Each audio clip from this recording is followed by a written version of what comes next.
todo, muy buenas noches. En este día 8 del curso de interpretación de exámenes auxiliares, vamos a comenzar con el capítulo de endocrinología. Para nuestra primera teoría, que es laboratorio en endocrinología, presentamos a la doctora Isabel Pinedo Torres, médico egresada de la Universidad Nacional Mayor de San Marcos. Tanto en pregrado como posgrado, es docente de la Cátedra de Medicina Interna de la Universidad Científica del Sur y de también la Universidad Peruana de Ciencias Aplicadas. Ella actualmente es médico endocrinóloga del Hospital Nacional Daniel Alcides Carrión. Le damos paso a la doctora. Muchas gracias, gracias por la presentación. Primero pido las disculpas del caso por la demora. Había tenido un malentendido, de verdad que pensaba que era las 6:30, en serio, y estaba con el celular en otro sitio. No lo tenía al alcance. Pensé que era las 6:30, disculpen. Había habido un malentendido ahí. Bueno, en todo caso, ya estoy acá, disculpen, agradezco los que han estado esperando. Y vamos a hablar acerca de la interpretación de exámenes auxiliares en endocrinología. Obviamente, como imagino que se debe haber mencionado en todas las ponencias anteriores, hablar en una sola cátedra, en una sola exposición acerca de todos los exámenes y su interpretación es difícil, ¿no? Así que he preferido enfocarme a las patologías más comunes, sobre todo para aquellos que se van a desempeñar como médicos generales, aquellos que son personal de salud y que son pues prácticamente el 80% de los problemas de salud que resolvemos los endocrinólogos. Entonces, que es los problemas relacionados al metabolismo de hidratos de carbono y la tiroides. Entonces, avanzando con la ponencia, vamos a hablar primero de la obesidad.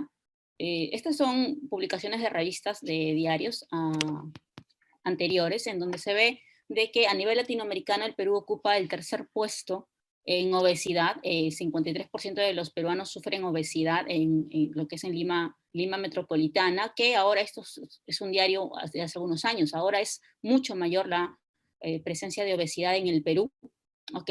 Y a nivel de población pediátrica también se puede ver lo mismo. Vemos que en los últimos 30 años prácticamente ha subido 7 veces el valor inicial de la obesidad. La obesidad infantil estaba en el 3%, subió al 19%, pero esto es para el año 2015. Actualmente estamos en el 25% de obesidad infantil. Obviamente los parámetros para evaluar obesidad no son los mismos que en el adulto. En el adulto solamente es una relación del IMC, que es el peso entre la talla al cuadrado. En el caso de los niños, este IMC es de acuerdo a la edad que tienen, es de acuerdo a percentiles. Entonces, si evaluamos de acuerdo a percentiles, hablamos de que un niño está en obesidad cuando está por encima del percentil 95 de peso, de IMC para la edad. Actualmente estamos en 25%, eso quiere decir que si entramos a un salón en primaria, podemos ver que de cada 4 niños, 1 tiene obesidad y el otro tiene sobrepeso, ¿ok? Así que podemos ver ahí de que el problema de exceso de peso debido a los hábitos de alimentación se está extendiendo, ¿no? Y ahora mucho más, ¿no? Ahora ya tiene un poco más de notoriedad esto, que es algo que los endocrinólogos hemos venido hablando hace mucho tiempo, de que la obesidad es una enfermedad, no es un estilo de vida, no es una tendencia, no es de repente una forma de ser o de vivir, como podría ser de repente tener algún tipo de orientación sexual, tener algún tipo de creencia política o religiosa, o de repente tener alguna característica fenotípica como una nariz aguileña, con de repente la talla de una persona. No es así. La obesidad no está dentro de ese grupo de características. La obesidad se encuentra dentro del grupo de enfermedades metabólicas. Tiene un CIE-10, tiene un diagnóstico, tiene un tratamiento. Entonces yo no puedo dejar a un paciente que me diga que, o en general a un poblador, que me diga que la obesidad, bueno, que se siente bien con su obesidad porque es su forma de ser y existen inclusive centros comerciales y marcas que son solamente para personas que tienen estos excesos de las tallas plus size, ¿no? Tratando de motivar a que las personas se sientan cómodas con eso. Es como que yo tuviera un paciente con tuberculosis y dijera, bueno, que no reciba tratamiento y hay que crear restaurantes donde puedan entrar estas personas, hay que crear lugares donde ellos puedan estar tranquilos. No, yo le tengo que dar un tratamiento porque tiene un problema de salud que disminuye su calidad de vida y aumenta enormemente su mortalidad. Entonces, esto es una enfermedad y hay que entenderlo como tal. ¿Ok? Es así que como toda enfermedad, si es que no tiene un tratamiento adecuado y precoz, tiene complicaciones. Y la complicación de la enfermedad cardiovascular es la principal complicación del problema de obesidad. Es una de las principales causas de mortalidad, el ser obeso, por problemas del corazón y de los grandes vasos. Entonces, obesidad infantil llega inclusive hasta el 28%. Es decir, yo a un salón y de cada 4 niños, uno va a tener en primaria, va a tener problemas del peso. Esta es la demografía, que puedo ver, saben que yo soy epidemióloga, y podemos ver la densidad poblacional, ¿no? En realidad, pues, en general, en celeste tenemos a los que están alrededor del 20%, y entre ellos están en Perú, pero esto es de algunos años antes, este es de Lancet, de New England, perdón. Y si vemos, eso fue en varones, si vemos en mujeres está mayor. En mujeres está en este color crema, que llega más o menos a un 25%, pero esto es distribuido entre todos los pisos altitudinales. Si hablamos solamente de la zona costera, es muchísimo, muchísimo mayor. Y esto ya hace algunos años. Entonces la obesidad va a predisponer a la resistencia a la insulina, el sobreexceso. Hay varios tipos de obesidad, pero el 95, 80, 90% está representado por alteraciones de la ingesta calórica. Cuando yo tengo un desbalance y lo que ingiero es mucho más de lo que voy a quemar o de lo que voy a utilizar, esa sobrecarga calórica la que produce toda la fisiopatología de la obesidad. Existe un grupo pequeño de 10% que está relacionado con obesidades secundarias, y dentro de ellas tenemos las enfermedades metabólicas y secundarias fármacos, pero es muy pequeño. El 90% tiene que ver con problemas de alimentación, y el hecho que yo tenga un problema metabólico, por ejemplo, un problema tiroideo que explique mi obesidad, no quiere decir que sea la única causa. Un paciente con hipotiroidismo tiene un exceso de peso, pero si también tiene desórdenes en la alimentación, se sobreexpone, se hace una sinergia y es mucho mayor el sobrepeso. ¿Qué es lo que veo en mi práctica clínica diaria, no? En práctica clínica diaria veo pacientes que tienen problemas de tiroides y que una vez que resolvemos el problema de tiroides, los pacientes piensan que su peso va a volver pues completamente a lo normal, ¿no? Se mejora el peso de acuerdo al problema tiroideo, damos tratamiento al problema tiroideo y los kilos bajan pues unos 5 o 6 kilos, no más, pero a veces la paciente tiene un sobreexceso de 30 kilos. Eso quiere decir que esta era una causa múltiple, tenía un problema metabólico, pero no era la única causa, esta es la principal, la sobrecarga calórica. Entonces, cuando yo tengo sobrecarga calórica, esto va a ir hacia los adipocitos y van a tener dos vías. Algunos se van a hipertrofiar, aumentando su tamaño, y otros se van a hiperplasear, dividiéndose. Entonces, ¿qué depende que hagamos uno o el otro? Bueno, en realidad los seres humanos hacemos ambos, pero va a depender mucho de la genética, va a depender mucho de la exposición a cargas calóricas desde el embarazo, lo que va a predisponer a que vaya más a una de las vías que a la otra. En el caso de la hiperplasia, hay aumento de células, se preserva las funciones del tejido adiposo, que el tejido adiposo es un tejido endocrino, produce hormonas, adipoquinas. Entonces se preserva la sensibilidad a la insulina. En el caso de la hipertrofia, dentro de estos tejidos adiposos existen vasos sanguíneos, y los vasos sanguíneos disminuyen el espacio en el que ellos se encuentran cuando hay hipertrofia de los adipocitos, y al disminuir el espacio disminuye la cantidad y el aporte sanguíneo de ese tejido, y eso se interpreta como una anoxia, es decir, hay hipoxia cuando hay hipertrofia. Y la hipoxia es la que desencadena toda la cascada inflamatoria. Obviamente el cuerpo lo interpreta como una anoxia, y toda la cascada de linfocitos, toda la cascada de citoquinas se va a manifestar ante esta anoxia, por la que es la hipoxia, ¿ok?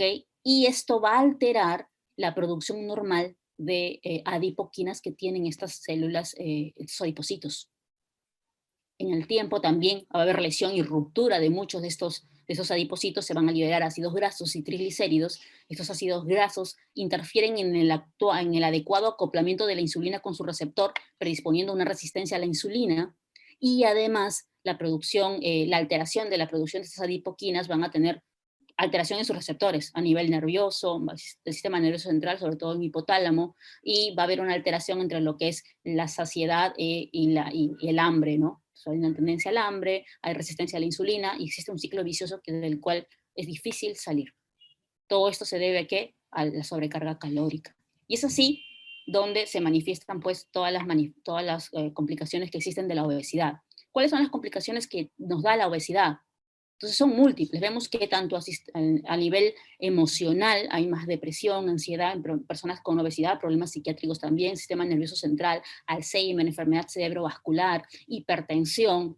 A nivel cardiovascular, problemas cardíacos directamente de grandes vasos, y a nivel metabólico, que es lo que vamos a ver ahora, también tenemos múltiples alteraciones, como por ejemplo la diabetes, dislipidemia, anomalías ginecológicas, hablando del síndrome de ovario poliquístico, es una causa de la mala alimentación.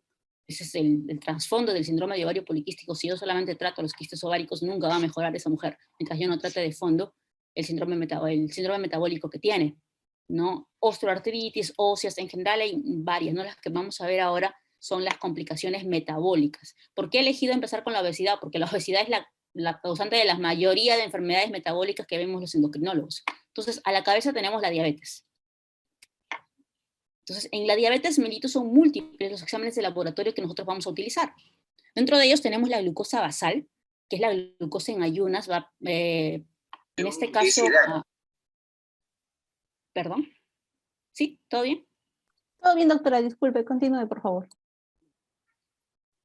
Bueno, entonces aquí había un error. La glucosa basal en realidad es la glucosa en ayunas, lo que corresponde aquí es a la hemoglobina glicosilada. La glucosa basal es la glucosa en ayunas. Para tener una adecuada medición de ella, tenemos que tener unas 8 horas de ayuno previo. La comida o la carga calórica que ha tenido los días previos debería ser en realidad la habitual del paciente, porque yo quiero evaluar cómo está el paciente, cómo viene desarrollando. Lo que importa aquí es de que eso tiene una duración de horas nada más. Entonces, hay pacientes, por ejemplo, que vienen a la consulta con diabetes trayendo un examen de glucosa basal, y esa glucosa basal pues está en 130, imaginemos, controlado para un paciente con diabetes, y después viene al 3, 4 meses y trae otro valor y se sale en 200 y dice, ¿qué ha pasado? Que ha subido mi glucosa. Bueno, en realidad no es que haya subido, sino que ese valor de 130 solamente tiene una duración de unas horas nada más. Probablemente va a depender de lo que haya consumido el día anterior. Si el día anterior tuvo una restricción de ingesta calórica, ese día va a amanecer un poco más bajo. Si el día anterior no ha habido un cuidado con la alimentación, va a salir más alto. Entonces, no eso, la persona te dice, no, yo tenía cuando me diagnosticaron diabetes con 200, pero ahora 6 meses después me tomó la glucosa hoy día y ya estoy en 110, ¿quiere decir que estoy mejor? Bueno, en realidad durante todo este tiempo, esos 6 meses, pudo haber picos, que es lo que se llama variabilidad glicémica, aumento o disminución de la glucosa, y eso se puede dar. No quiere decir que el examen que está acá es permanente. Eso es lo que quiero que quede bien claro, sobre todo cuando hablamos con nuestros pacientes, de que este valor de glucosa solamente tiene una duración de unas horas, me dice cómo ha estado el día anterior acá. Una glucosa basal me dice de las últimas 12, 24 horas, lo que comió el día anterior a hoy. No tiene otra interpretación. En el contexto de diabetes, para hacer el diagnóstico me sirve, para hacer el diagnóstico, pero no es el único parámetro que yo voy a tener.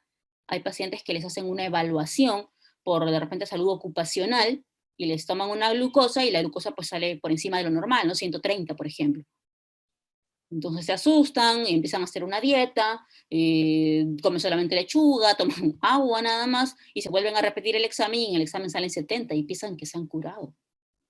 Entonces, yo recibo un nuevo examen de 70, pero ha tenido uno de 130 previo, yo sé que ese paciente por lo menos prediabetes sí tiene, porque nosotros nacemos con una cantidad de células beta enormes, muchas más de las que necesitamos, y las células beta son aquellas que van a producir la insulina. Y la insulina es la que tiene la función de disminuir los valores de glucosa en sangre. No hay otra manera de disminuir los valores de glucosa en sangre que no sea con la insulina. De repente yo puedo utilizar algún medicamento para la diabetes, vía oral. Estos medicamentos de maneras extras, puede ser estimulando directamente la célula beta, hacen que se produzca un poco más de insulina, que la persona produzca más insulina, el paciente produzca más insulina, o de lo contrario, lo que hacen es que la poca insulina que produce este paciente con diabetes tenga una función mejorada, como en el caso de los sensibilizadores a la insulina. Pero al final, quien hace bajar esa glucosa es la insulina que produce el paciente. Si el paciente con diabetes tiene tanto déficit de células beta que ya no pueden producir, por más que les dé medicamentos para estimular esa producción o para que esa insulina funcione un poco mejor en su receptor, por más que yo le dé medicamento, no llego a la cantidad de requerimiento de insulina que él necesita para metabolizar la glucosa que necesita de acuerdo a su requerimiento, entonces voy a tener que comprar la insulina de la farmacia. Pero la única que baja la glucosa es la insulina, sea insulina que produce el propio cuerpo o sea insulina exógena que la compra. Los medicamentos vía oral no son insulina y por lo tanto su utilización es limitada. Se puede utilizar en estadios iniciales de la enfermedad, pero si sigue progresando esto y en los años sigo perdiendo células beta, Entonces, en algún momento yo voy a necesitar permanentemente insulina, porque o ya no produzco nada, o lo que produzco es tan poco que pues tendría que no comer. Entonces, si yo he nacido con una cantidad de células betas mucho mayor de las que yo voy a necesitar en toda mi vida, entonces, si es que todos están 100% funcionales, yo podría en la noche comer una torta entera, hacer mis 8 horas de ayuno y en la mañana nunca va a pasar de 99, que es el punto de corte mayor, porque todas mis células betas tendrán que producir insulina a la cantidad que necesiten, pero tienen que defenderme, porque esa es su función. Si de repente yo tengo cólera, tengo algún problema, una preocupación, murió algún familiar mío, entonces el cuerpo lo interpreta como un estrés y lo que va a hacer es se libera el cortisol, se libera la adrenalina y ambos son contrarreguladores de la insulina y hay gluconeogénesis, hay glucogenólisis y se eleva la glucosa. Pero esa glucosa tiene que entrar a la célula que le corresponde por la insulina. Entonces, si yo tengo insulina, produzco la insulina que debería producir, por más que yo tenga algún problema, mi glucosa, me tomo la glucosa, tendría que estar en valores normales. Hay valores normales para ayunas y hay valores normales postprandiales. Entonces, postprandial no debería estar más de 140. Y en ayunas no debería estar como más de 99 dentro de lo normal. Porque si no, después de un terremoto, todos tendríamos diabetes.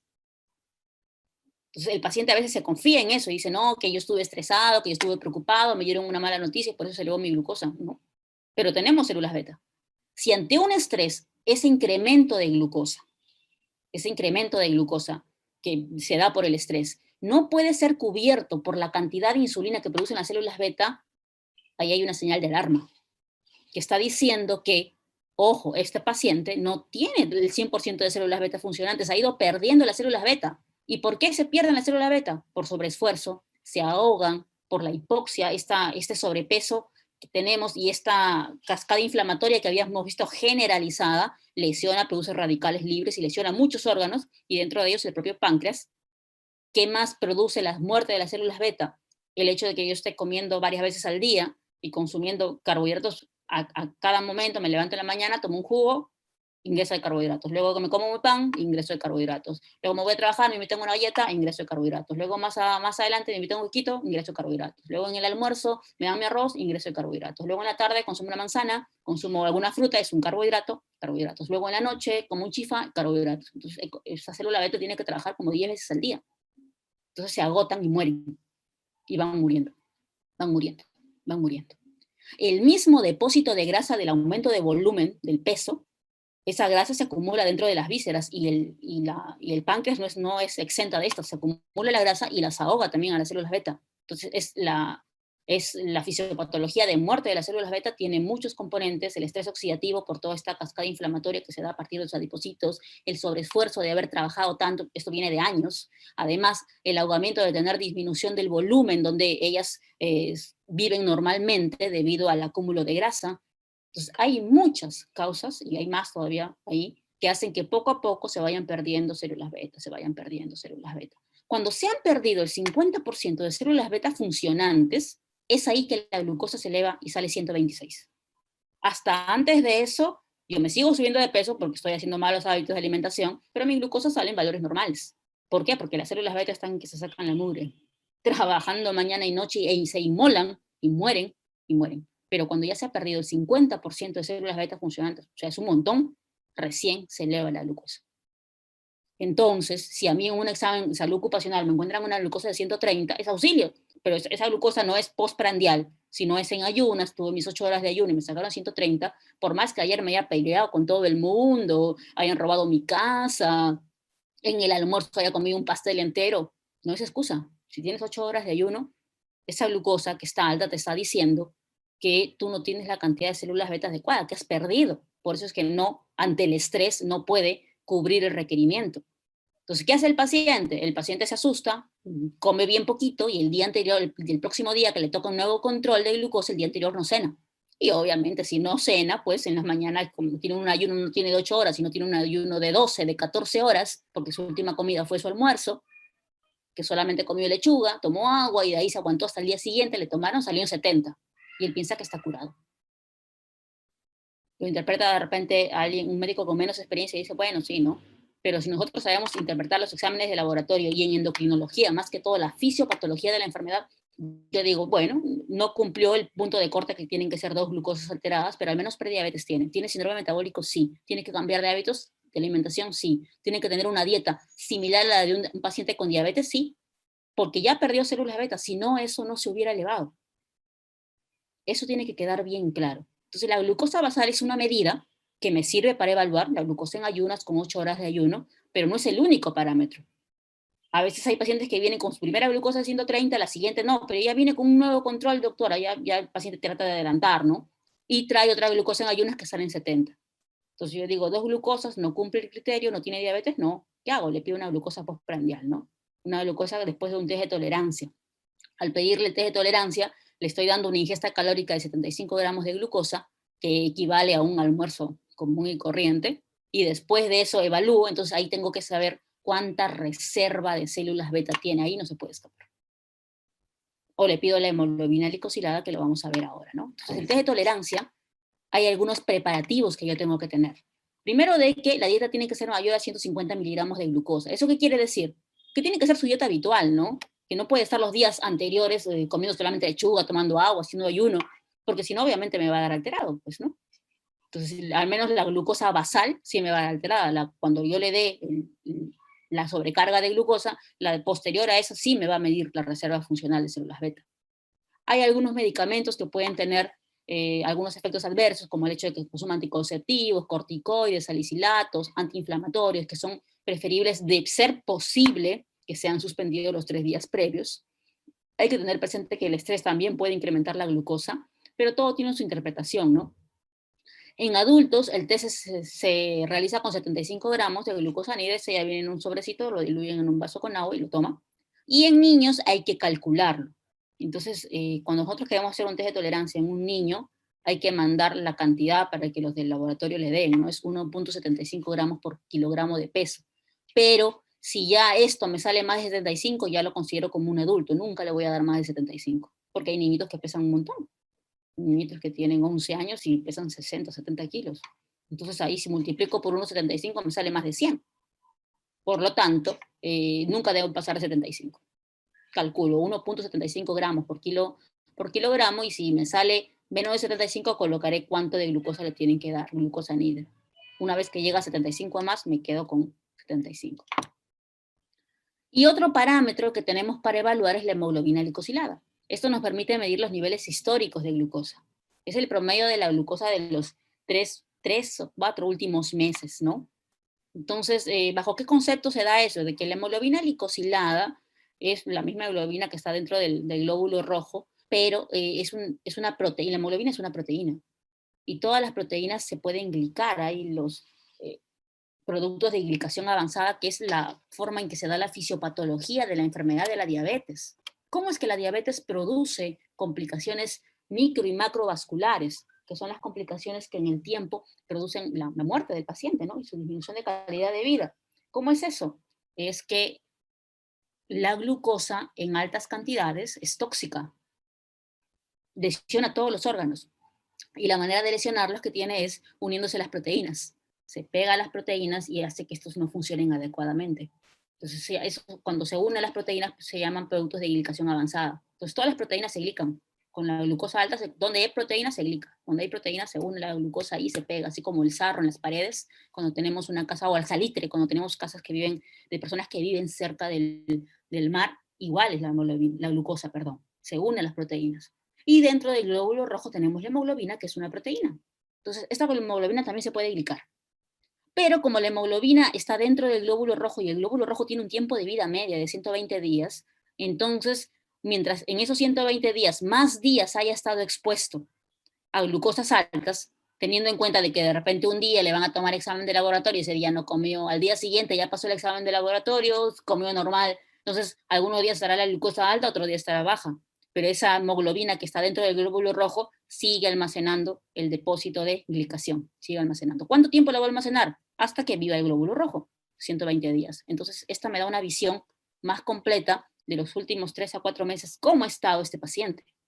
Cuando yo tomo una glucosa basal, va a depender mucho del día anterior lo que haya comido. Pero cuando tomo una hemoglobina glicosilada, estoy viendo el acumulado de varios días. Ahora, hay varios diferentes tipos de hemoglobinas. Hemoglobina A1C, no es la última, no la única, no tenemos varios tipos de hemoglobina, pero la C, la A1, la C específicamente es la que tiene más afinidad para ser glicada, y es por eso que esa es la que medimos. También tenemos la hemoglobina glicosilada total, sin contar que sea solamente la C, entonces ahí nos va a salir un poquito más alto de lo normal, pero cuando solamente mido la C es la que directamente me refleja mejor la hemoglobina, los valores de glucosa, y hay que tener bastante ojo en eso, ¿no? Algunos laboratorios he visto que reportan como hemoglobina A1 nada más, no le colocan la C, o sea, no es, yo no sé si lo han puesto por qué motivo, o es la hemoglobina total, ¿no? Hemoglobina glicosilada total, y no es la fracción C, que es la que me interesa a mí medir.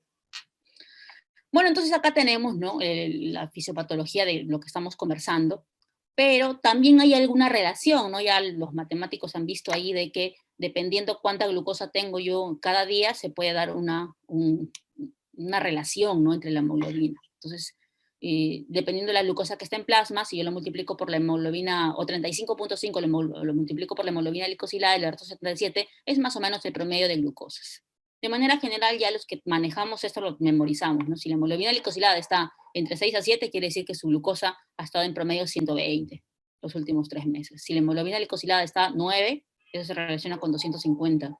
Si la hemoglobina glicosilada estaba entre 10 a 11, eso es 450 más o menos. Es el promedio de glucosas de los últimos 3 meses.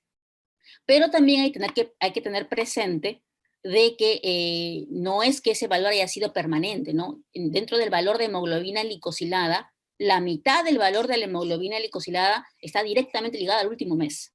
Entonces, el último mes es el que más va a dar ese plus para que me diga qué tanto está la hemoglobina glicosilada. ¿Cuándo me va a importar esto? Cuando el paciente de repente tenía un evento, ¿no?, agudo. Entonces, el paciente quizás es un paciente con diabetes, le dio pancreatitis, le dio alguna apendicitis, le hicieron una colecistectomía, entonces lo tuvieron que hospitalizar.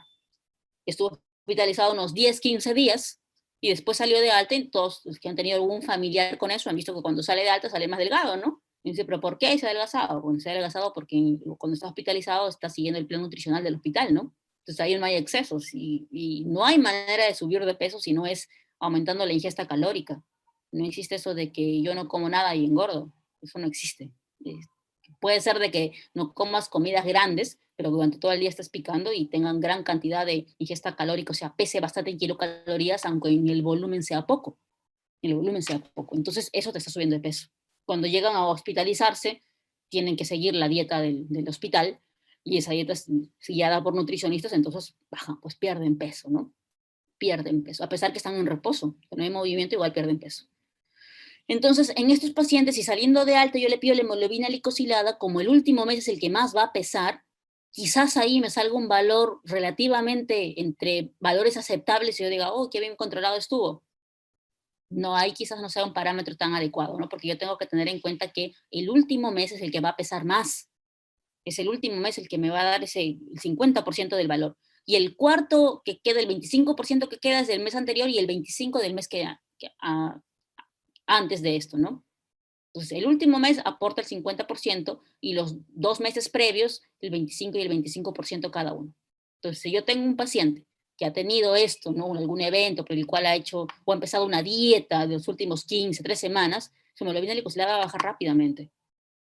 Los 2 meses previos no. Bueno, si está en un plan nutricional de alimentación está bien, ¿no?, porque ese es el objetivo, pero si de repente la baja de peso ha sido porque está hospitalizado, porque ha tenido algún evento agudo, enfermo o algo, entonces no quiere decir que ese valor realmente refleje cómo viene, ¿no? Ahora que se recupera, ya salió de la cirugía, todo está recuperado, va a volver a su plan de alimentación regular y otra vez se va a elevar la glucosa. Y no es que estuvo bien controlado, ¿no? Entonces, cuando tenemos la hemoglobina entre 6 y 6.5, el incremento de tener diabetes en los pacientes que están en estos valores, hemoglobina glicosilada de 6, tienen un incremento del riesgo de hacer diabetes si que no lo tuviera. Entonces, ¿cómo yo diagnostico diabetes? ¿Cómo puedo interpretar esos exámenes de laboratorio? Puedo utilizarlos por cualquiera de ellos. Puedo utilizar la glucosa basal, puedo utilizar la hemoglobina glicosilada o puedo utilizar el test de tolerancia. ¿De qué va a depender cuál yo voy a elegir para hacer el diagnóstico? Puedo elegir cualquiera, o también puedo utilizar una glucosa al azar, que no esté en ayunas en cualquier momento del día, una glucosa random que se llama al azar. Entonces, lo primero que tengo que hacer siempre que yo quiero hacer o interpretar algún examen de laboratorio Los exámenes de laboratorio no se interpretan aisladamente, ¿no? Lo primero es la clínica del paciente. Muchas veces yo tengo una página en Facebook donde doy mensajes a la población de salud y todo eso, con mi nombre, y ahí muchas veces me mandan fotos de exámenes de laboratorio para que yo les dé tratamiento. Y yo no veo exámenes de laboratorio, yo no leo exámenes de laboratorio, yo trato pacientes. Entonces, el paciente viene, lo evalúo, hago la anamnesis, hago el examen clínico, y después yo solicito, dependiendo en qué grupo de riesgo esté, qué examen veré yo que necesito para hacer el diagnóstico. Si yo empiezo desde el último, tratándole solamente el examen de laboratorio, leyéndolo, tengo un riesgo de equivocarme bastante, porque en realidad la anamnesis y la evaluación clínica contribuyen al 70% del diagnóstico. El otro, el examen de laboratorio, al menos en endocrinología, son confirmatorios nada más. Y es más, si viene con un examen de laboratorio que no confirma lo que yo tengo certeza después de mi examen clínico, yo le diré, ¿sabes qué? Repítelo en otro laboratorio, porque sigo con mi certeza clínica de que sí es. Y si contradice lo que tengo, entonces le diré, bueno, esto no sirve, vamos a verlo en otro sitio, esperaremos un tiempo para volver a evaluarlo. Entonces, primero es la evaluación clínica. Y en la evaluación clínica yo tengo que saber qué criterios tiene el paciente. Estamos hablando de la diabetes tipo 2, ¿no? Porque la diabetes tipo 1 es todo otro tipo de fisiopatología. En el caso de la diabetes tipo 2, para yo hacer el diagnóstico tengo que saber, hay dos formas grandes. Una en la que con una sola prueba es suficiente, no necesito una prueba confirmatoria, una segunda prueba, y otro grupo en los que yo sí voy a necesitar una segunda prueba. Para no tener necesidad de prueba confirmatoria, la clínica tiene que ser indudable. Y para ser indudable tiene que tener toda la fisiopatología de hiperglicemia. Es decir, si yo tengo un paciente que tiene glucosa alta por mucho tiempo, esa glucosa va a sobrepasar el umbral renal. El umbral renal para reabsorción de la glucosa es de 180 miligramos en un paciente que no tiene diabetes. Entonces, si yo tengo en sangre más de 180 y no tengo diabetes, se va a ir por la orina y voy a hacer glucosuria. Pero en el paciente con diabetes, para evitar esa pérdida de glucosa, se eleva el umbral renal y se puede elevar hasta 240. Entonces, en 240 todavía trata de recaptar. Eso es en el tiempo, hay una adaptación ahí, ¿no? Pero si pasa a los 240, la glucosa en sangre permanentemente se va a perder por la orina. Y la glucosa es osmótica, así que lleva agua. Entonces el paciente pierde glucosa, pierde con agua y tiene poliuria. Entonces, como está perdiendo agua, tiene poliuria, aumento de la orina, de la cantidad de orina. Obviamente tiene una definición que es más de 3 litros en un día. ¿Okay? Es más de 3 litros en un día. Tiene poliuria. Como está perdiendo grandes cantidades de agua por la orina, entonces va a necesitar, se va a deshidratar, va a tener sed, tiene polidipsia. También la polidipsia, el punto de corte es el mismo, tiene que tener sed para ingerir más de 3 litros por día. Entonces empieza a tomar más agua, 3 litros, polidipsia. ¿Okay? Como la diabetes es la disminución de la producción de insulina o su función adecuada, la insulina no llega a su receptor, esa célula no puede ingresar dentro de ella la glucosa, y como no ingresa dentro de ella la glucosa, y la glucosa es la materia, el sustrato principal para obtener energía, para obtener ATPs, entonces esa célula está como en ayuno. En el torrente sanguíneo la glucosa está elevada, pero no puede entrar a la célula que la va a utilizar. Entonces, lo que tiene que hacer es utilizar otros sustratos, a utilizar las grasas para hacer gluconeogénesis y a partir de eso poder introducirla, porque con las grasas no hay ningún problema. Y el paciente empieza a perder grasas de sus depósitos y se baja de peso. Entonces hay pérdida de peso. Entonces, como esta célula está en realidad en ayuno, que no puede ingresar la glucosa, manda señales al cerebro, además que la pérdida de grasa también lo hace, manda señales al cerebro, y hay hiperfagia, hay aumento de hambre, ¿no? Entonces, polidipsia, poliuria, polifagia y pérdida de peso, todos es parte de la misma fisiopatología. ¿Cuál es la fisiopatología? Hiperglicemia crónica.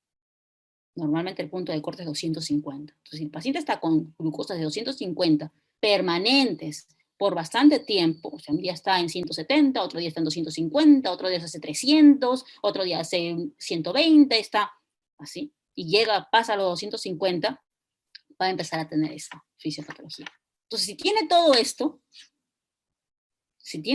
entonces yo digo, bueno, con que salga un examen alto la glucosa es suficiente, porque ya tiene todas las manifestaciones clínicas. Entonces ahí yo no voy a necesitar prueba confirmatoria. Entonces, si tiene síntomas de hiperglicemia severa, que son estos, yo le tomo la glucosa en cualquier momento del día, no me importa si está en ayunas o no, y sale de 200 en adelante, listo, tiene el diagnóstico, tiene diabetes, no necesito más.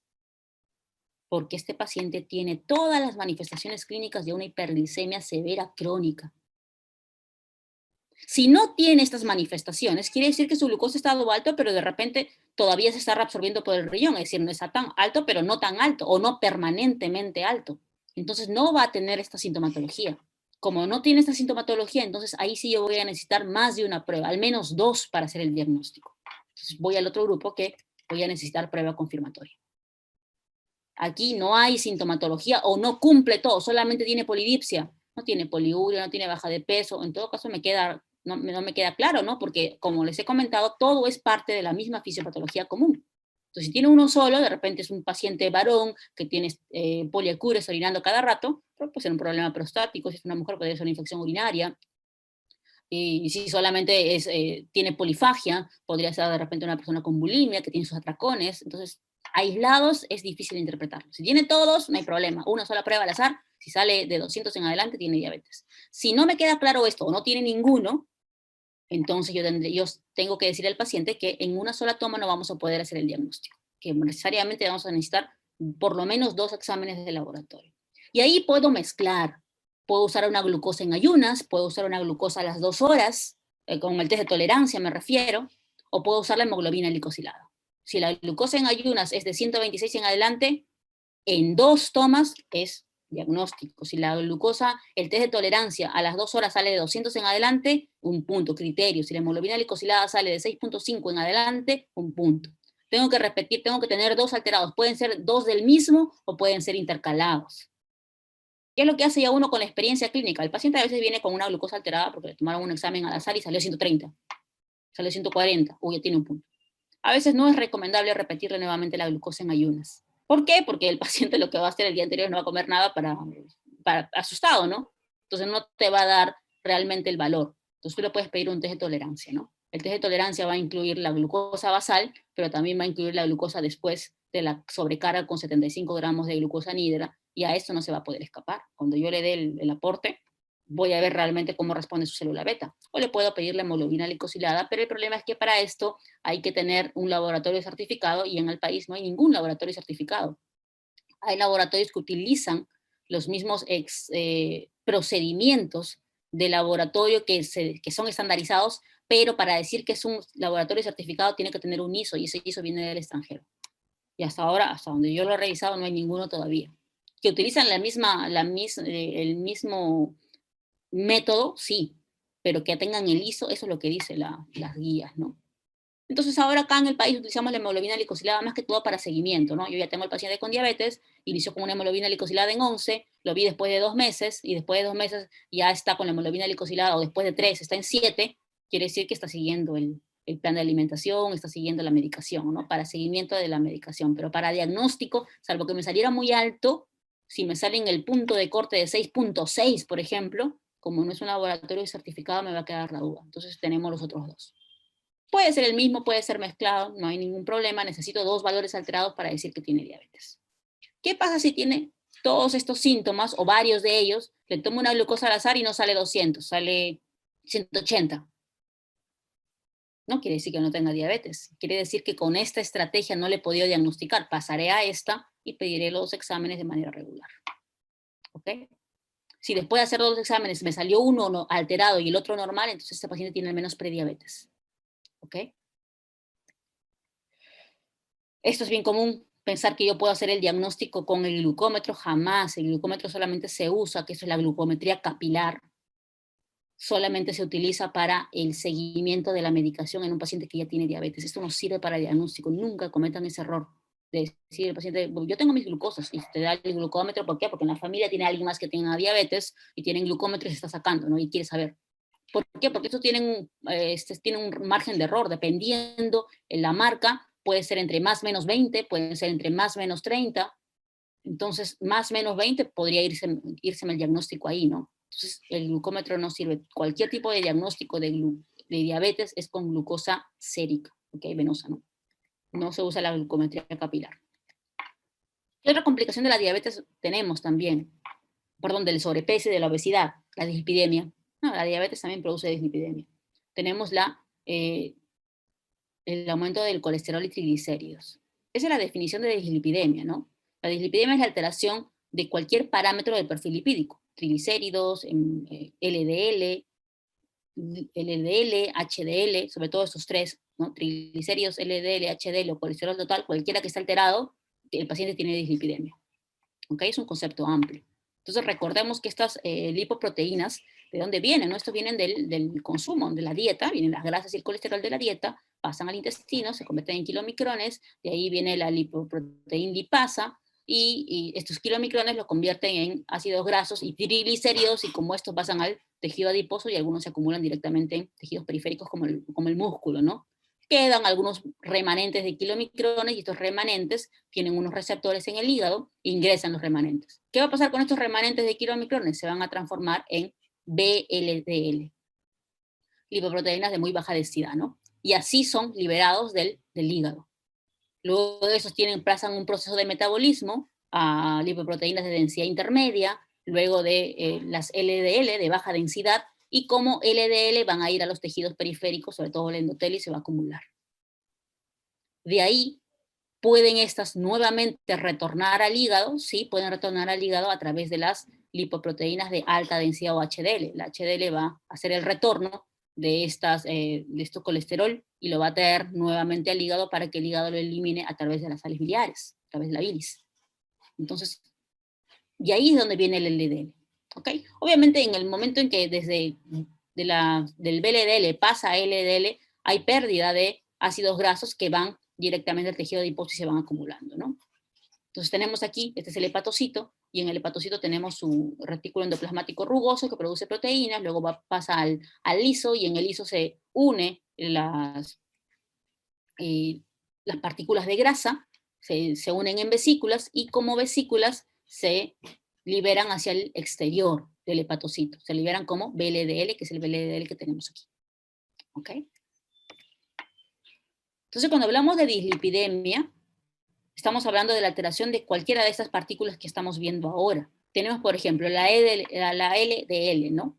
Que es una lipoproteína, ¿no? Es una lipoproteína que va a tener colesterol de baja densidad, perdón, en el centro. Recordemos que el colesterol es hidrofóbico, entonces tiene que estar en el medio, y para poder trasladarse a través de la sangre va a necesitar proteínas. Entonces las proteínas están alrededor formando como sería pues una madeja de hilo, ¿no? Entonces en el medio está el colesterol de baja densidad, y alrededor van a estar proteínas para que pueda transportarse dentro del fluido sanguíneo. Estas proteínas son específicas. En el caso de la lipoproteína de baja densidad, la LDL, las proteínas que los transportan se llaman apolipoproteínas, en este caso están en un 20%, pero no es cualquiera, es la lipoproteína B, es la que lo puede trasladar. Ok, acá está, es la apolipoproteína B. Entonces tenemos, ¿qué conforma un LDL? Una molécula de LDL. Va a haber triglicéridos dentro, va a haber colesterol, va a haber fosfolípidos, va a haber ésteres de colesterol en gran cantidad, y va a haber las proteínas alrededor de la molécula que los va a ayudar a transportarse. ¿Qué proteínas son? Son esta proteína que tiene este nombre de apolipoproteína B, o algunos dicen B100. Recordemos que viene a partir del VLDL, ¿no? El VLDL así sale del hígado, se libera por la lipoproteína lipasa algunos triglicéridos y ácidos grasos, y pasa a LDL. ¿Dónde se va a catabolizar? Ese está yéndose al hígado mismo, y está yéndose a tejidos periféricos. En los tejidos periféricos, sobre todo en el endotelio, ¿no? Por eso se llama que es aterogénico.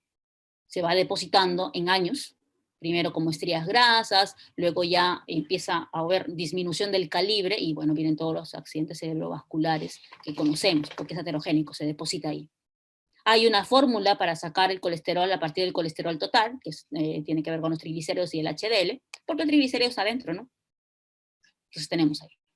¿En dónde lo podemos ver elevado? En hipotiroidismo, en síndrome nefrótico, todo aquello que haga que las proteínas se mantengan ahí se puede elevar, ¿no? Mielomas múltiples, los problemas directamente con las proteínas, la diabetes mellitus obviamente incrementa el LDL, porque en la diabetes mellitus hay, sobre todo en periodos iniciales, hay resistencia a la insulina, y la insulina es la que tiene que ver con esto.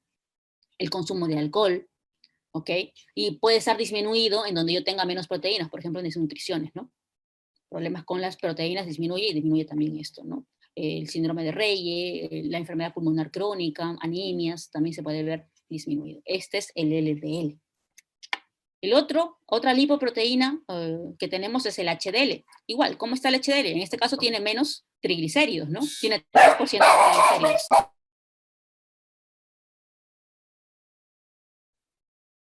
Un minuto, por favor.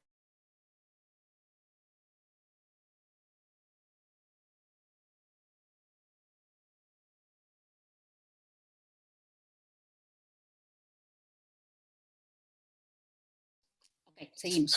Entonces tenemos el HDL. Miren, miremos el dibujito anterior que teníamos, ¿no? Triglicéridos 11%. O sea, ¿los triglicéridos dónde están? Los triglicéridos están dentro de las lipoproteínas. Un grupo está dentro del LDL, otro grupo está dentro del HDL, y un gran grupo está en el VLDL directamente saliendo del hígado. Un gran grupo. Entonces tenemos los triglicéridos están aquí en 11%, y en el caso del HDL tiene mucha menos cantidad de triglicéridos, 3%. Colesterol, los ésteres de colesterol y las proteínas están en mucha más cantidad. Mira, acá tiene 50% de apolipoproteína. Esta apolipoproteína, en el caso de la LDL, era la B100, y acá es la A.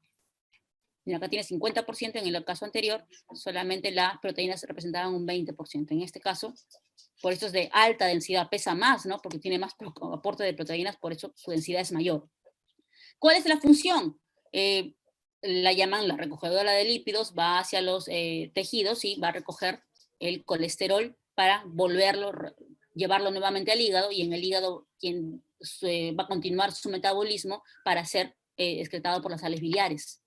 Entonces, mientras más HDL tenga, probablemente yo voy a estar tratando de disminuir o barriendo el colesterol LDL que se está acumulando. Por eso, esa es su importancia. ¿Cuándo es un factor protector? ¿Sirve para proteger el corazón? Claro que sí, pero no cualquier valor. Un valor por encima de 60. Cuando yo tengo un HDL más de 60, yo lo considero como factor protector. Si no llego a 60, entonces podrá estar en un valor adecuado, pero para decir es un factor protector, si está protegido contra un problema cardiovascular, mientras no llegue a 60 todavía no. 60 es bastante. ¿Ok? Entonces, ¿de dónde salen estos estudios, no? Que disminuye el riesgo cardiovascular, de los estudios de Cortes. Entonces se ha visto que cuando está menos de 25, el HDL, el riesgo de tener un problema cardiovascular es el doble, comparando con una población en valores por encima de 50. Cuando yo tengo entre 26 y 35, el riesgo es 1.5. Cuando tengo entre 36 y 44, el riesgo es de 1.2, que vendría a ser un 20% de riesgo de tener un problema cardiovascular comparado con los que tienen el HDL en 50.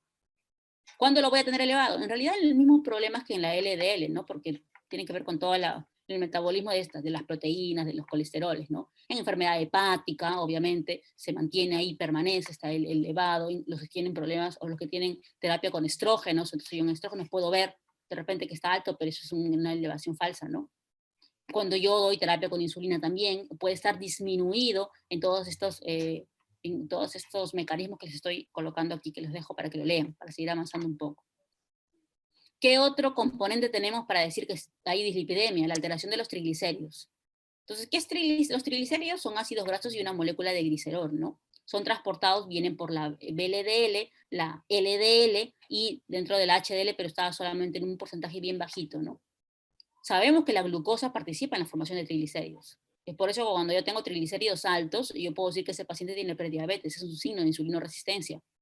Entonces la glucosa es materia prima para producir los ácidos grasos. Entonces, cuando está en valores altos, hablando de más de 150, se empieza a depositar en el tejido graso. Entonces veíamos, ¿no? Ese adipocito al inicio que aumenta de tamaño, que es hipertrofia, ¿qué está acumulando? Triglicéridos, ¿no? Eso es lo que está acumulando. ¿Dónde está elevado? Bueno, en el síndrome nefrótico, en las mismas alteraciones anteriores, ¿no? ¿Y cómo se interpreta todo esto? Ya que ahora ya conocemos de dónde viene y cuáles son sus valores adecuados, ¿no? ¿De dónde viene? Los valores adecuados han cambiado en el tiempo. Antes habían parámetros estándar, ¿no? Y dicen, no, LDL 130, no más de 130, HDL que esté más de 45, triglicéridos que no pasen de 150, y ya con eso ya está todo. En cambio ya las guías pues, en el tiempo han cambiado. Ahora hablamos de un tratamiento individualizado. Entonces tenemos metas para cada paciente. ¿De qué va a depender la meta a la que yo quiero llevar su colesterol LDL? ¿De qué va a depender? Eso va a depender de cuántos factores de riesgo cardiovascular tenga. Y aquí yo les voy a dejar la diapositiva, imagino que también van a tener acceso a la grabación. Entonces, mientras yo más factores de riesgo cardiovascular tenga, entonces este colesterol lo va a tener el LDL, que es el colesterol malo llamado, tiene que estar más bajo. ¿Cuáles son factores de riesgo cardiovascular? Todos los que conocemos: obesidad, sobrepeso, consumo de alcohol, fumar, el ser hipertenso, el tener historia de familia con problemas coronarios, el tener un paciente que ha tenido, un familiar que tiene un problema del corazón con menos de 55 años, el tener enfermedad renal, porque vemos que la enfermedad renal elevaba el colesterol y triglicéridos en todas las causas, ¿ok? En todos los tipos de lipoproteínas. ¿Ok? Entonces, tener cualquiera de esos factores que conocemos que son factores de riesgo cardiovascular, mientras más factores tenga, yo voy a tener que tener el LDL más bajo. Entonces, si yo tengo muy bajo riesgo, es cuando no tengo ningún factor. Entonces, ahí utilizaré eso que dicen los parámetros de laboratorio, que no vemos si el laboratorio dice menos de 130 normal, lo utilizaré ahí. Pero la verdad es que esto es bien difícil de conseguir, porque solamente el hecho de tener sobrepeso ya es un factor de riesgo, el tener más de 45 años ya es un factor de riesgo. Entonces, si tú eres delgado, atleta, deportista, joven, probablemente estés sin ningún factor de riesgo, pero conforme va aumentando tu edad, también aumenta tu riesgo. Entonces, tenemos el colesterol LDL menor de 130. ¿Qué es el colesterol no HDL? Es el colesterol total menos el HDL. ¿Qué significa esto? Esta resta de colesterol total, le quito el colesterol bueno, que es el HDL, me sale el colesterol no HDL. Esto da una representación de las partículas aterogénicas. Es decir, ¿qué estoy sumando acá? Cuando el colesterol total le quito el colesterol HDL, me queda el LDL y el VLDL, que son los dos que transportaban grandes cantidades de triglicéridos. Llamados de otra manera, partículas aterogénicas. Ese es el nombre. Entonces, esa es otra que las guías de la guía de la ACE es esta, que es la guía americana de endocrinólogos clínicos, nos trae este concepto de colesterol no HDL. Este ya tiene desde 2017 y lo utilizamos permanentemente. Colesterol no HDL, colesterol total menos el HDL, ¿qué me está diciendo? Partículas aterogénicas. Y también, bueno, en otras latitudes se mide la ApoB. La ApoB, ¿qué cosa era? Era la proteína que transportaba al LDL. Entonces, mientras más ApoB tenga, yo también puedo tener más LDL. Entonces, es otra manera de medir. Estos tres parámetros son los que yo evalúo actualmente para evaluar las dislipidemias. ¿Los triglicéridos no están aquí? No, no están, porque los triglicéridos están dentro del LDL, están dentro del VLDL, y bueno, los triglicéridos por sí solos me dan otros riesgos, como cuando están por encima de 500 pancreatitis, como que son un indicativo de que hay prediabetes, resistencia a la insulina, pero para el manejo de la dislipidemia, yo utilizo estos tres parámetros.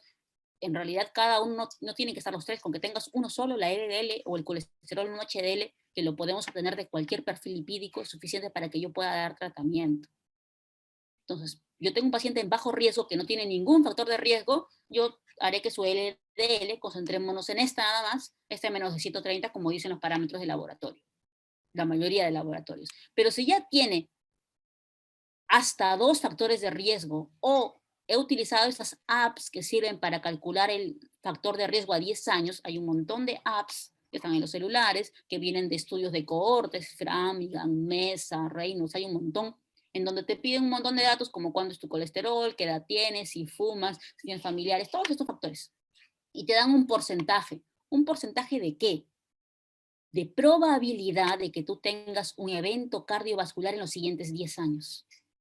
Entonces sale, por ejemplo, 20%, quiere decir que de 10 personas que tienen lo mismo que yo, el mismo grupo etario, el mismo sexo, el antecedente de fumar, peso y todo, de 10 personas, 2 de ellas han tenido un infarto en los siguientes 10 años. Es bastante.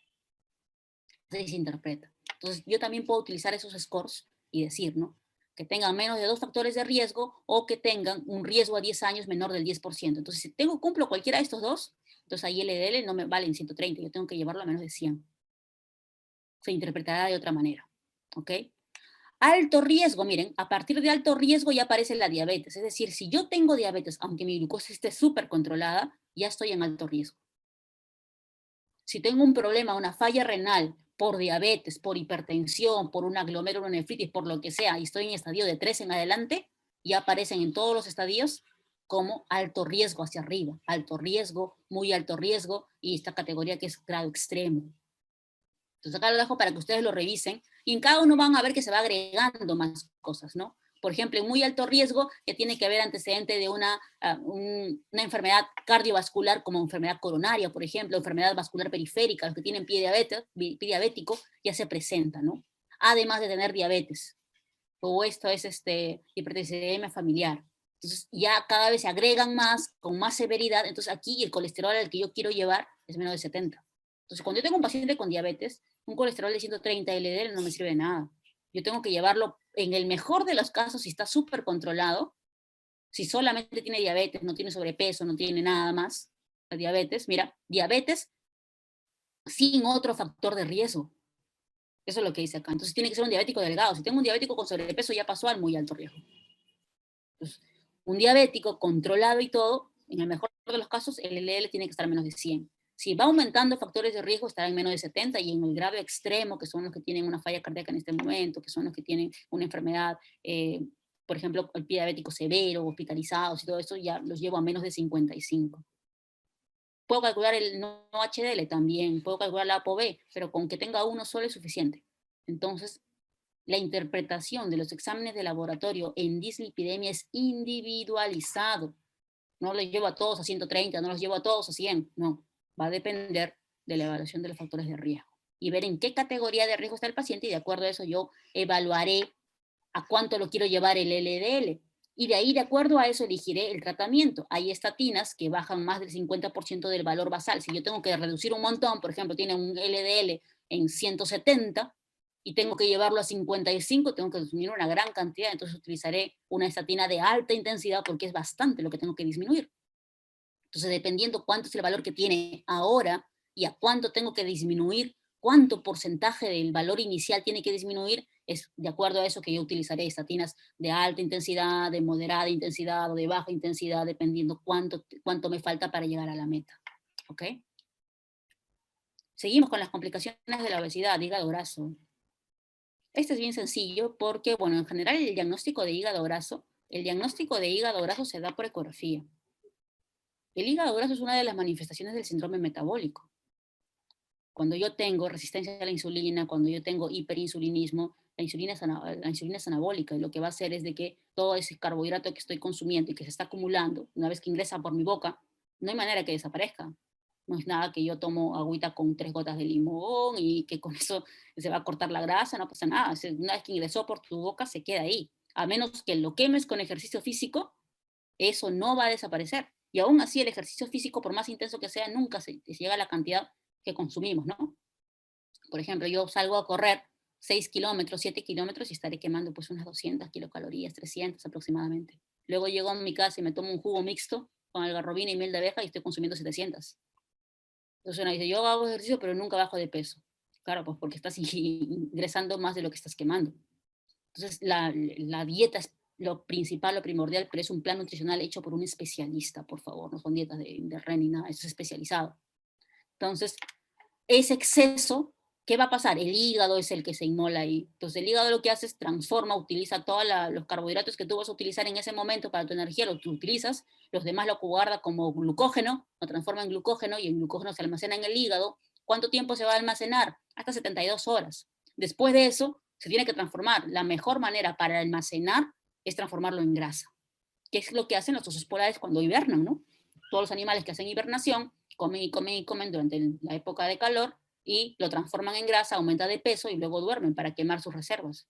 Ese mecanismo que tienen esos mamíferos lo seguimos teniendo nosotros. Se transforma este exceso en grasa y como grasa se acumula en diferentes órganos, en el omento, entre los intestinos, entre las arterias, y en el mismo páncreas se produce diabetes en el tiempo y obviamente en el mismo hígado. Y esa acumulación del hígado, cuando decimos que del peso del hígado, el 5% del peso del hígado corresponde a grasa, estamos hablando de hígado graso. No alcohólico, ¿no? Porque el alcohol también por su otro mecanismo produce hígado graso. Entonces el no alcohólico es el que tiene que ver con, es parte de las complicaciones de la obesidad. A nivel laboratorial, ¿qué cosa yo voy a ver? Entonces, este diagnóstico es más de la parte ecográfica. Entonces, yo hago la ecografía y veo que tiene más del 5%. En realidad, con la ecografía solamente se puede ver del 30% en adelante. Para yo ver estadios iniciales de hígado graso, tendría que utilizar resonancia. Pero si yo en una ecografía encuentro hígado graso, quiere decir que por lo menos tiene 30%, o sea, el diagnóstico ya lo tiene ese tiempo. Tiene esteatosis hepática, acumulación de grasa en el hígado. Si esta grasa, estas vesículas de grasa que están dentro del adipocito, empiezan a lesionar dentro del hepatocito, y empiezan a lesionar la función adecuada del hepatocito, las enzimas hepáticas, que están tanto dentro de la mitocondria como en el citosol del hepatocito, se van a liberar, hay lesión de las células. Y ahí ya pasamos no solamente de un hígado graso, sino un hígado graso con esteatohepatitis. ¿Qué quiere decir? Inflamación del hígado. Y ahí es donde utilizamos el laboratorio. ¿Qué nos sirve para esto? Esta enzima hepática, ¿no? La TGP, o ALT, como quieras llamar. Entonces la TGP es una enzima hepática o ALT, perdón, como quieras llamarlo, el TGP es para nosotros, ok, eso es para los anglosajones, es ALT, se está dentro de la célula del hepatocito, está el núcleo, está la ALT, y está tanto dentro del citosol como también dentro de la mitocondria. Cuando hay lesión del hepatocito, por ejemplo aquí tenemos, cuando hay una lesión y muerte celular, se libera de la mitocondria estas enzimas hepáticas, la TGP se libera. Entonces yo lo puedo medir. Un punto de corte para decir que tenemos no solamente hígado graso, es decir, yo tengo una ecografía grasa en el hígado y que está en un estadio más severo de la enfermedad de hígado graso no alcohólico, que es el nombre completo, enfermedad de hígado graso no alcohólico. Un primer estadio es solamente grasa en el hígado sin ninguna alteración funcional. Un siguiente estadio es que además haya lesión ya del hepatocito por tanta grasa acumulada. Eso llamamos esteatohepatitis, es que un TGP esté más de 25. Si yo tengo el valor del TGP más de 25 miligramos por decilitro, quiere decir que ya está habiendo alteración de tanta grasa que se está acumulando dentro del hepatocito. ¿Ok?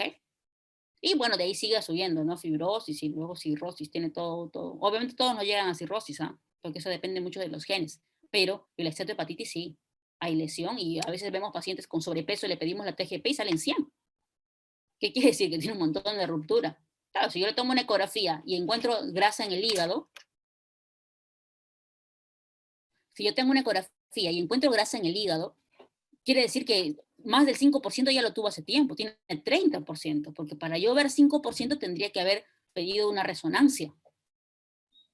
Pero yo necesito hacer todo esto para ver hígado graso, no. Si yo veo una persona que está aumentando su perímetro de cintura, ¿qué es eso? Eso es grasa, pues. ¿Y dónde está? En el hígado, está en sus intestinos, está alrededor de su estómago, está dentro del páncreas, se está acumulando. Entonces yo solamente viendo, pues este paciente tiene hígado graso. Hay pacientes que vienen a mi consulta y me dicen, ¿no? Yo quiero saber si tengo hígado graso y qué puedo tomar, porque mi vecina tiene y yo también quiero verme, evaluarme. Yo la veo y sé que tiene sobrepeso, perímetro de cintura incrementado, más de 80 para mujer, más de 90 centímetros para varón.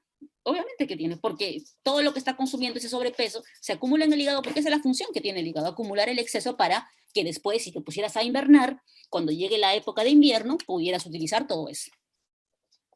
Entonces, eso es lo que está pasando. Tiene. Ya, pero si yo le pido la TGP, ya estoy viendo un estadio más, ya estoy viendo esteatohepatitis. Y ahí tiene todo un problema, porque cuando se eleva la TGP y se eleva más de 3 veces el valor, por ejemplo, 100, está contraindicado utilizar estatinas, que es el medicamento para lo que ya hemos visto ahorita acá, dislipidemia. Entonces, obviamente, si tiene sobrepeso, característica de la obesidad, va a tener dislipidemia. Entonces, el riesgo cardiovascular es incrementado. La manera que podría ayudarle es dándole estatinas. Pero si paralelamente tiene hígado graso y ya está en esteatohepatitis, tiene alteración de las enzimas hepáticas, está contraindicado. Se complica la situación. Se complica. ¿Ok? Metformina también contraindicado. Entonces se va complicando. Otra complicación de la obesidad, el síndrome de ovario poliquístico. El síndrome de ovario poliquístico es una manifestación del sobrepeso. Algunos dicen, no, pero yo soy delgada, tengo síndrome de ovario poliquístico, pero soy delgada. Entonces estás dentro del grupo de delgados metabólicamente enfermos, que quiere decir que endoscópicamente, de repente por IMC, tu IMC está a menos de 25, pero el exceso de grasa se está acumulando directamente en el hígado. ¿Y cómo sé que yo soy en ese grupo? Haces un recordar y dices, ¿hago ejercicio físico todos los días? No. ¿Sigo a un plan nutricional? No. Entonces, ¿dónde pues? Si no haces nada de eso, probablemente tienes malos hábitos de alimentación, sedentarismo, que no se acumule ectoscópicamente, no se está acumulando directamente dentro del hígado, por eso no se ve, pero en el tiempo se va a manifestar de todas maneras. Porque el síndrome de ovario poliquístico que está acá es una de las manifestaciones del síndrome metabólico en el ciclo reproductivo de la mujer. Entonces tenemos cuando es joven, cuando es niñita y tiene sobrepeso, va a haber 28% de niños que tienen sobrepeso, en el caso de que sean mujercitas, van a ver adrenarquia prematura, pubertad precoz. Cuando llegue más a la adolescencia va a tener síndrome de ovario poliquístico. Cuando esté embarazada va a tener diabetes gestacional. Luego va a ser diabetes mellitus tipo 2. Si no hace diabetes gestacional tendrá bebés macrosómicos. Luego hace diabetes mellitus tipo 2 junto con la dislipidemia. Y en el caso de que tenga bebés, esta paciente con diabetes gestacional o síndrome metabólico, ese niño va a nacer con dos extremos, o bien macrosómico, con alto peso al nacer, o bien bajo peso al nacer y disminución de muchas funciones. Todo esto es el ciclo biológico de la mujer reproductivo y la manifestación del síndrome metabólico en diferentes etapas. Por acá también le puedo agregar el hígado graso, ¿no?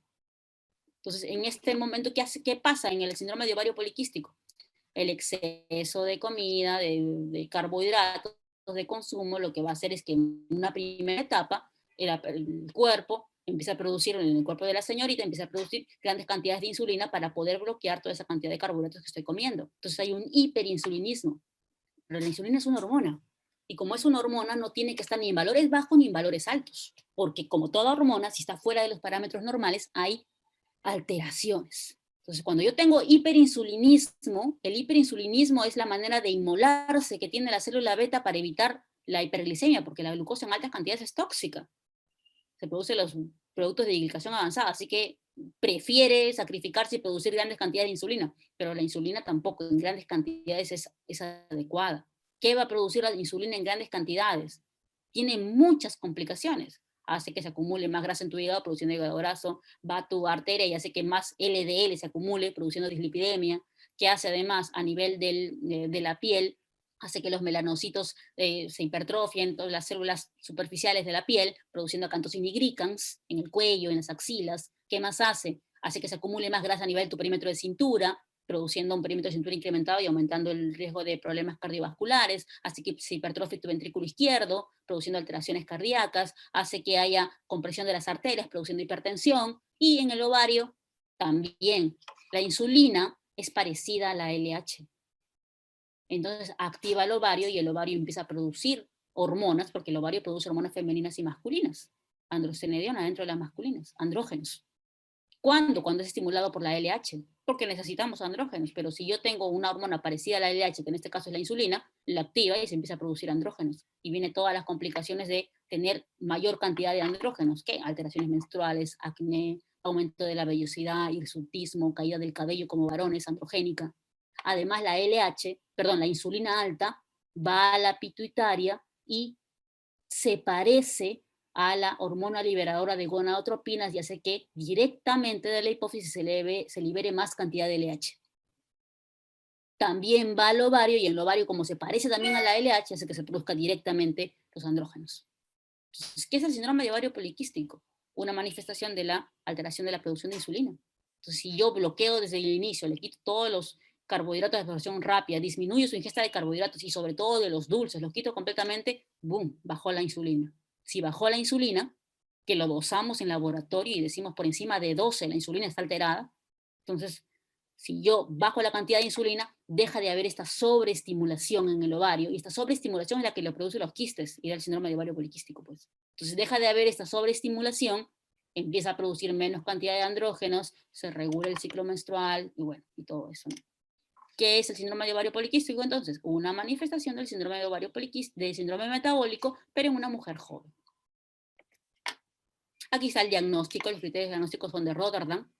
La mayoría incluyen a otras especialidades. A mí me corresponde solamente el análisis laboratorial, que en este caso sería la confirmación del hiperandrogenismo, ¿no? ¿Cómo se confirma el hiperandrogenismo? Puede ser clínico, puedo ver acné, puedo ver alopecia con la clasificación de Ludwig, puede haber hirsutismo, hay diferentes grados. Si es que no cumple nada de eso, entonces veré laboratorial. ¿Y qué le pediré? Le pediré testosterona total. Mediré los andrógenos. Ojo que en la mujer otra fuente de andrógenos también es la glándula suprarrenal. Recordemos que la corteza suprarrenal tiene 3 capas y la capa más profunda, la que está cerca a la médula, es la capa reticular y produce andrógenos débiles. Dehidroepiandrostenediona sulfato es el que se mide. Este es un andrógeno de la suprarrenal. Entonces también yo pediré este porque obviamente si yo tengo características de aumento de andrógenos, hirsutismo, acné, alopecia, esos excesos de andrógenos pueden venir tanto de su ovario como pueden venir de su glándula suprarrenal. Si es de la glándula suprarrenal, ahí tendré una alteración directamente de la glándula. Si es el ovario, es un síndrome de ovario poliquístico.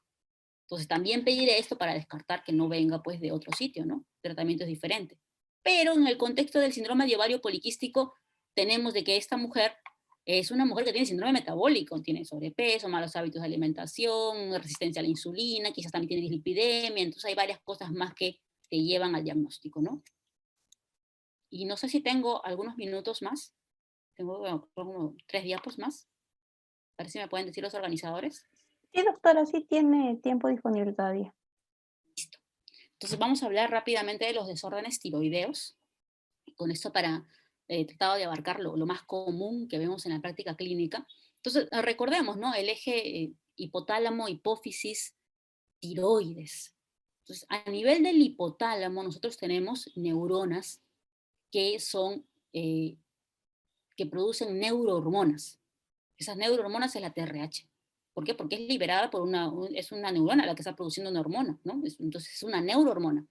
Esta neurohormona se libera a nivel de la eminencia media en el hipotálamo y llega a esta red de capilares.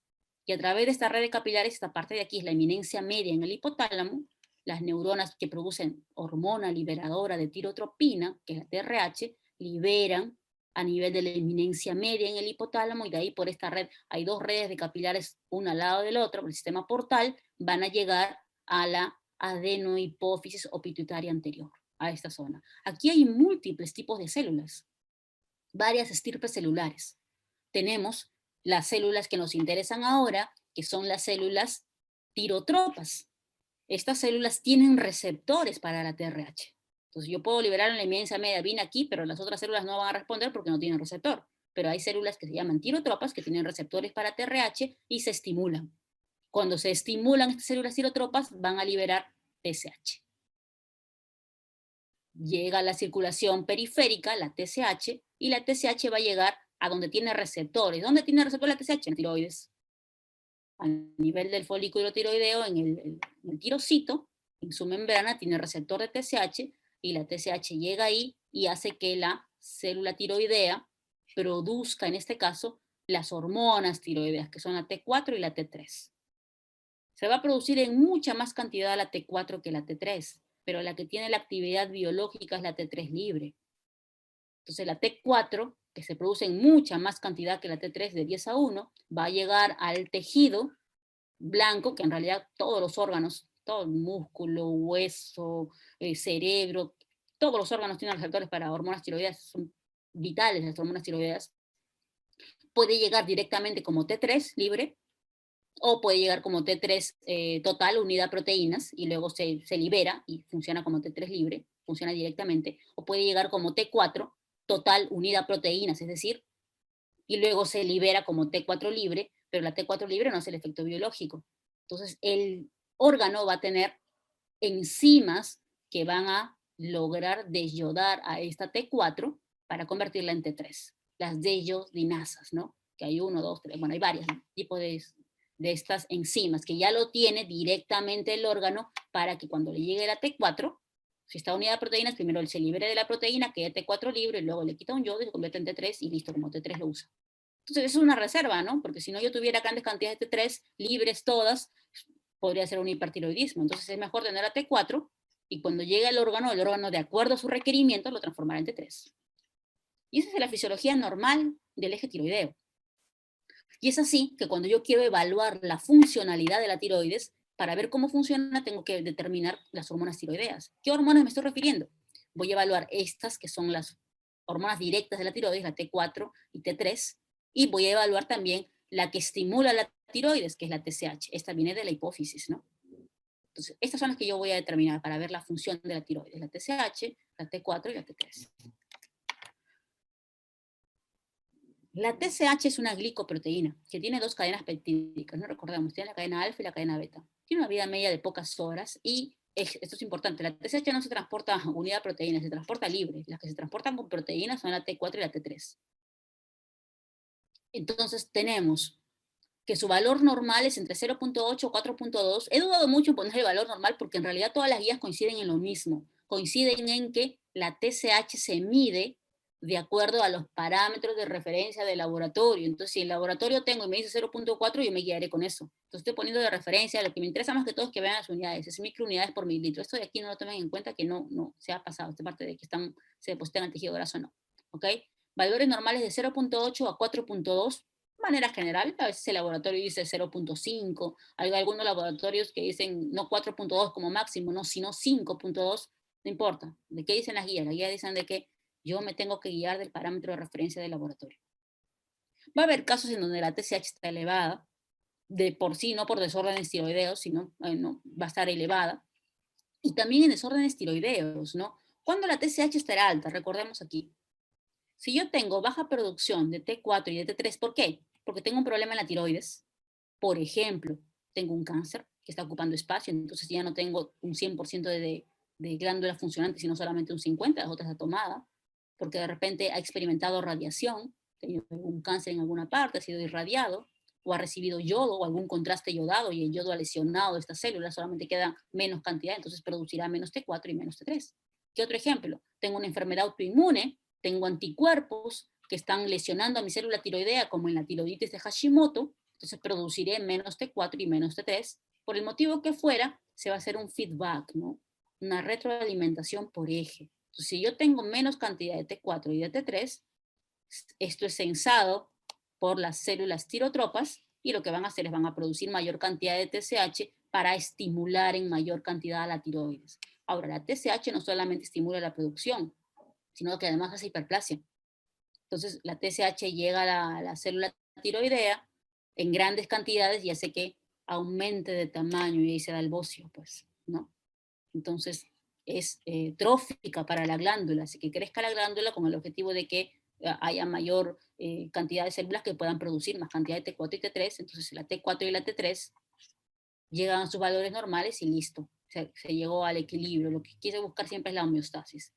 Si yo de repente tengo alguna enfermedad que hace que produzca más T4 y T3, en el caso anterior era menos, por ejemplo, tengo un anticuerpo que se parece a la TSH, entonces como es molecularmente similar a la TSH, se une al receptor de TSH y la célula empieza a producir bastante cantidad de T4 y T3, como en la enfermedad de Graves, el anticuerpo contra el receptor de la tiroides. Entonces, este anticuerpo se parece a la TSH, se une al receptor y la célula reacciona y empieza a funcionar, a producir grandes cantidades de T4 y T3. Entonces, esto hace el feedback y la célula tirotropa de la hipófisis sensa que hay grandes cantidades de T4 y T3, por lo tanto la TSH se disminuye al mínimo y ahí tenemos valores de 0.000, ¿no? Disminuida. ¿Por qué? Para que se detenga la producción. ¿Qué otra causa tengo? Que tengo un nódulo autónomo que no respeta ningún eje y empieza a producir indiscriminadamente, produce un nódulo. Puede ser un solo nódulo, enfermedad de un nódulo autónomo, puedo tener varios nódulos, entonces eso se llama bocio multinodular, conocido comúnmente como la enfermedad de Plummer.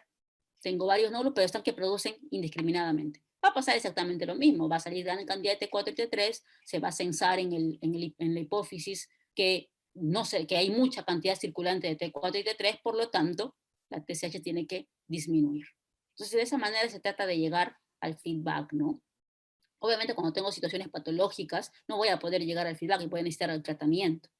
Entonces, tenemos aquí de que cuando se eleva la TSH se eleva en hipotiroidismos primarios, ¿no? ¿Cuándo también se puede elevar la TSH? Si de repente, como así tenía acá un tumor que producía T4 y T3 en grandes cantidades, el tumor lo tengo acá arriba, en la hipófisis. Entonces, la célula tirotropa ha crecido desproporcionadamente en cantidad y están produciendo TSH en un montón. Entonces, si hay un montón de TSH, va a llegar gran cantidad, se va a estimular en gran cantidad el receptor en la tiroides, se va a producir gran cantidad de T4 y T3. Eso se llama hipertiroidismo, pero es un hipertiroidismo secundario porque no viene de la tiroides, sino viene de la hipófisis. Un hipertiroidismo primario, la T4 solamente está produciendo grandes cantidades por la tiroides, pero la hipófisis sí funciona bien y como funciona bien, reduce su cantidad de TSH. Entonces, en un hipertiroidismo primario, tengo T4 y T3 en altas cantidades y tengo la TSH disminuida porque está haciendo el feedback de decirle, oye, ya no sigas produciendo.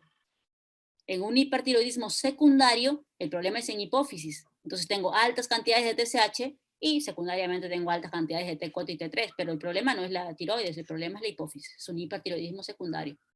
En el caso de hipotiroidismo, siempre que decimos primario es que el órgano está alterado, ¿no? El órgano principal. Entonces, si tengo un hipotiroidismo primario, estoy produciendo poca cantidad de T4 y de T3, el problema es mi tiroides. Tengo un cáncer, tengo anticuerpos, he recibido yodo, he recibido radiación por algún cáncer, cualquier problema que tenga en la tiroides directamente, mi T4 y mi T3 se producen en menor cantidad. Pero como mi hipófisis funciona bien, produce altas cantidades de TSH para poder estimular a la tiroides. Entonces tengo T3 y T4 baja y TSH alta. Eso es un hipotiroidismo primario. Si al revés el problema viene de la hipófisis y por algún motivo estoy produciendo menos cantidad de TSH, si tengo menos cantidad de TSH, tengo menos cantidad de T4 y T3, eso se llama hipotiroidismo secundario.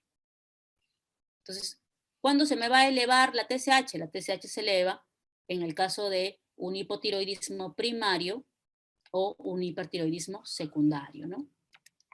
Y la T4 y la T3 libre, bueno, los valores varían, ¿no? La T4 libre tenemos en nanogramos y la T4 total en microgramos. En el caso de la T3 libre el valor es en picogramos, ¿ok?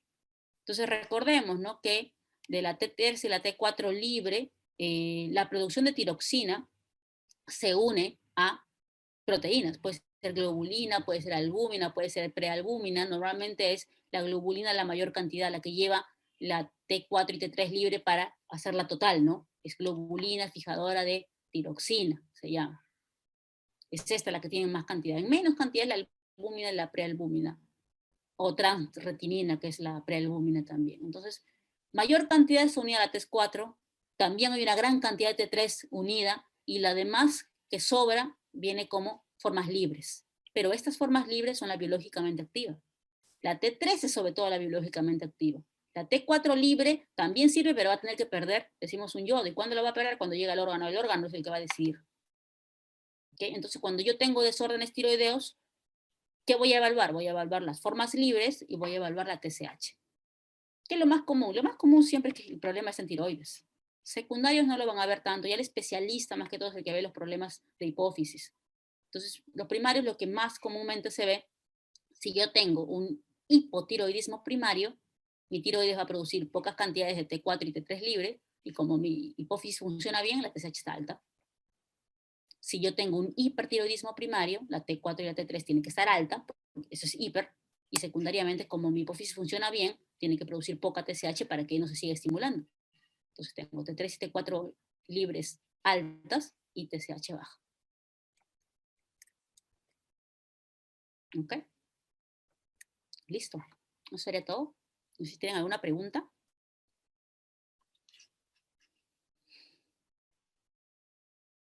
A ver. Dice, doctora, buenas noches. ¿Cómo sería el manejo terapéutico de un paciente con esteatosis no alcohólica, TGP elevados al doble? No, es que el tratamiento siempre es el mismo, Gustavo. El tratamiento es que tiene que dejar de cambiar, tiene que cambiar sus hábitos de alimentación. No hay nada que yo le dé para que le quite esa grasa que ya está acumulada. La única manera de quitarle la grasa que está acumulada en el hígado es que la queme. Y para quemarla tiene que hacer actividad física. Tiene que bajar de peso. Es más, el hígado graso mejora mucho cuando hay una baja de peso del 10% del valor inicial.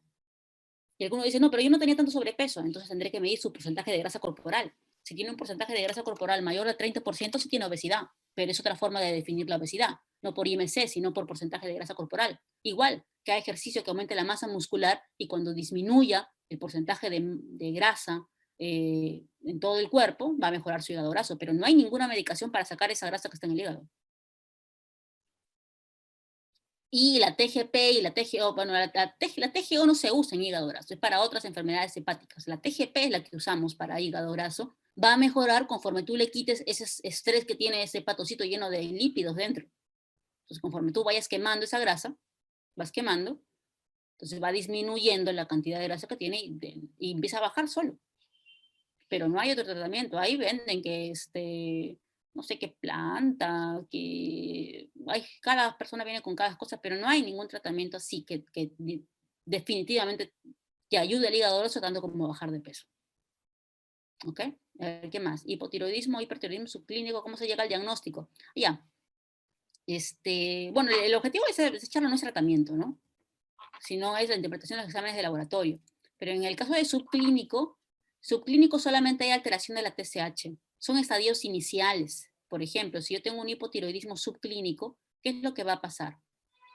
Que lo que va a pasar es que la T4 y la T3 están en valores normales, pero esos valores normales en realidad se han logrado con una sobreestimulación de la TSH. ¿Por qué? Porque tiene alguna lesión la tiroides. La tiroides tiene alguna lesión, pero las células que quedan pueden compensar, pero para poder compensar necesitan más estimulación. Por lo tanto, tengo una TSH alta y tengo la T4 y la T3 en valores normales. ¿Qué me está diciendo eso? Que para que esté alta, quiere decir que esa tiroides, para producir las cantidades adecuadas de T4 y T3, necesita más estímulo que lo normal. Eso se llama hipotiroidismo subclínico. El tratamiento es variable, el tratamiento va a depender de muchas causas, porque recordemos que las que hacen el efecto biológico son la T3 y la T4, y estas están en valores normales. La TSH no es el efecto biológico. Entonces, clínicamente, por eso se llama subclínico, no debería haber mayor molestia. Pero laboratorialmente sí encuentro la TSH alta y la T4 y la T3 en valores normales. Eso quiere decir, esa tiroides para producir cantidades normales necesita un sobreestímulo de TSH. Por algo no está funcionando bien. Tendré que buscar la causa, anticuerpos, alguna radiación que haya recibido. A veces también conforme con el envejecimiento también se puede llegar a eso. La obesidad también te da hipotiroidismo subclínico. El tratamiento va a depender de algunas características especiales. Por ejemplo, si está gestando, le daré tratamiento, porque esa persona, esa señora necesita hormona tiroidea, ya no solamente para ella, sino necesita para ella y para su bebé. Y en las primeras 14 semanas el bebé depende completamente. Y la cantidad que tiene aquí está con las justas, mira. Tiene poca cantidad de T4 normal, pero con un sobreesfuerzo de la hipófisis que está mandando más TSH. Entonces ahí sí la suplementaré, le daré levotiroxina. ¿En quiénes le más le daré? En aquellas que necesitan salir gestando, que tienen infertilidad, o que aquellas que le encuentro la causa, por ejemplo, 2 son los anticuerpos y encuentro los anticuerpos recontra altos. ¿Qué quiere decir eso? Que lo he encontrado en un estadio previo, que si yo le doy un tiempo, un par de meses más, y ahí sí se va a ver un hipotiroidismo, como le llamamos un hipotiroidismo franco. Entonces ya por más que se sobreestimule con TSH, no va a poder seguir produciendo la cantidad adecuada de T4 y de T3 y se va a ver la déficit y ahí se va a ver sí el hipotiroidismo primario. Entonces en esos casos le daré, en los demás casos no le doy. ¿Por qué? Porque la que me da el efecto biológico es la T3 y la T4 y esos están en valores adecuados. Si está con sobrepeso, haré que baje de peso y también mejora mucho el hipotiroidismo subclínico. El hipertiroidismo subclínico es exactamente igual. Tiene T4 y T3 normales, pero la TSH está disminuida como en el hipertiroidismo. ¿Qué me está diciendo eso? ¿Por qué la TSH está baja? Porque esa tiroides se está produciendo de manera, sin necesidad de estímulo de la TSH, está que produce. Usted pensaría que tiene un nódulo que está produciendo, si bien es cierto, no está produciendo en rangos fuera de lo normal, pero la TSH le está diciendo, oye, ya no produzcas tanto, por eso está suprimida. Entonces tengo una TSH alterada, suprimida, y tengo la T4 y la T3 normal. ¿Cuándo le daré tratamiento? Va a depender qué tan suprimida está la TSH. Si los valores normales decimos 0.4 en adelante es normal y la TSH está en 0.2, 0.1, no le daré tratamiento. Pero si está en 0.0001, quiere decir que es cuestión de tiempo. En cuanto pasen las semanas, o lo observaré y sí se va a ver el aumento de T4 y T3. Entonces, son como que tanto el hipo y el hipertiroidismo subclínico son como que estadios previos de la enfermedad, no es como que lo hubieras pescado como la prediabetes, ¿no? Antes de que hiciera diabetes, un estadio previo. No sé si hay alguna otra pregunta.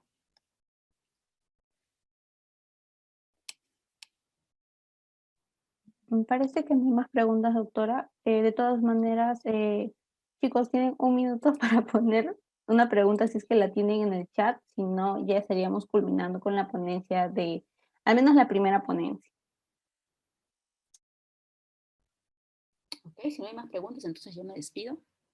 Agradeciendo a todos, agradezco la participación, vuelvo a disculparme por la hora, se me pasó, en serio, pensé que era un poco más tarde, lo había calculado mal. Bueno, muchísimas gracias a todos, espero que haya podido dejarme entender y ahí les dejo mis datos. Isabel Pinedo Tor, como le digo, tengo una página en Facebook donde tengo bastante interacción con los pacientes, subo algunos videos de ayuda a los pacientes y ahí me pueden contactar, ¿no? Muchísimas gracias y cuando ustedes necesiten estoy 100% disponible. Gracias.